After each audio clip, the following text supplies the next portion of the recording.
You see apples in the supermarket every day. You even see apple juice, but you may not realize the history of the apple or where it comes from.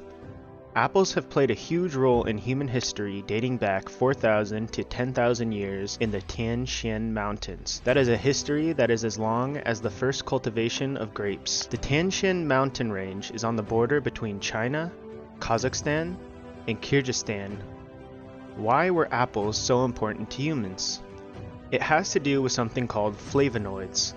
Flavonoids play an essential role in human health. The apple is one of the most widely produced and economically important fruit crops in the temperate regions. It is a significant source of flavonoids in the human diet and is among the top nutritionally rated and most widely consumed fruits worldwide.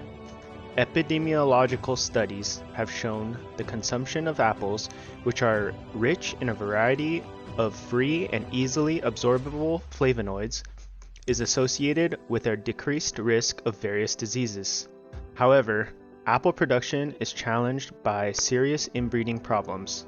At Queen Orchard, we are planting old varieties that are high in these flavonoids. Cultivated apples have been domesticated from an apple type called Malus cerevisiae, dispersed from Central Asia to West Europe along the Silk Road, allowing hybridization and introgression of wild crab apples from Siberia, Caucasus, and Europe. Centuries ago, ancient networks of the Silk Road facilitated political and economic openness between nations of Eurasia. This network also opened pathways for genetic exchange that shaped one of the world's most popular fruits, the apple. Silk Road travelers trading their goods and ideas brought with them hitchhiking apple seeds, discarded from the choicest fruit pulled from wild trees. This early selection would eventually lead to the 7,500 varieties of apples that exist today.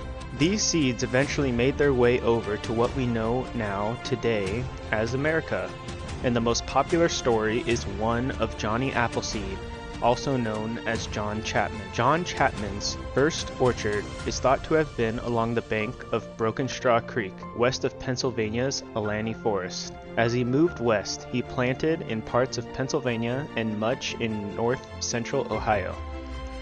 His methodology was the same in each location. He bought land where he could, or laid claim to land where no one could be found from who to buy it. He then cleared the land, planted seeds, built a fence around the seedlings, and looked around for someone to assume responsibility for it. These are the areas where Johnny Appleseed traveled. 1 minute after midnight, on July 1st, 1919, the dream of dry reformers became a reality when the Wartime Prohibition Act went into effect.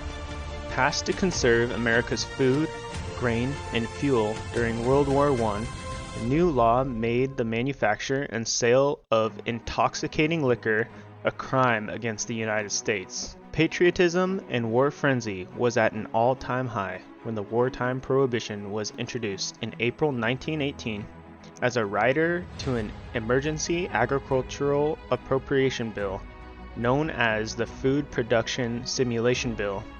It came on the heels of a full nationwide prohibition bill banning alcohol, which had already been passed by both houses of Congress in December 1917 and was waiting for ratification by 36 states. Attached to the bill was Jones Rider, which banned beer, wine, or other intoxicating malt or vinous liquor for beverage purposes. Thinly disguised as a contribution to the war effort, the rider was in actuality the work of the temperance movement, backed by the powerful Anti-Saloon League, who took advantage of the war hysteria to force the moral agenda on the American population. Their ultimate goal was to get a nationwide dry law in any form onto the books, with hopes that once enacted, it would be difficult to overturn. During Prohibition, many orchards were hacked down to prevent cider making. However, there is one tree in the Algeo farm near Savannah, Ohio, that is thought to have been planted by Johnny Appleseed. As the tree aged, it suffered. The family did all they could to preserve it, using chains to hold the trunk of the tree together. However, several years ago, a strong wind toppled the main trunk of the tree, Miraculously, however, a slender section of the tree remained and sprouted branches a couple years later. Local reports say that it's still producing apples. The US government is also aware of the importance of maintaining a genetic library of plants. In Geneva, New York, as part of the USDA Genetic Resource Unit, a section of an orchard is dedicated to trees that would have been spawned by those planted by Johnny Appleseed.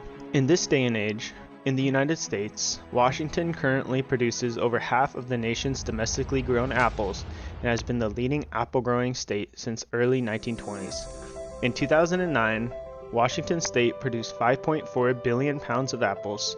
New York and Michigan produced over 1 billion pounds each. Apple production has been somewhat stable in Washington State, New York, and Michigan since the 1990s, but production in the states has declined. At Queen Orchard, we are 1 year away from planting 10,000 trees that are from old varieties, high in nutrition and flavonoids. 10,000 trees will be able to produce around 50,000 gallons of fermentable juice annually, which is a lot of hard cider and sparkling wine. Stay tuned for our next adventures, and thanks for watching.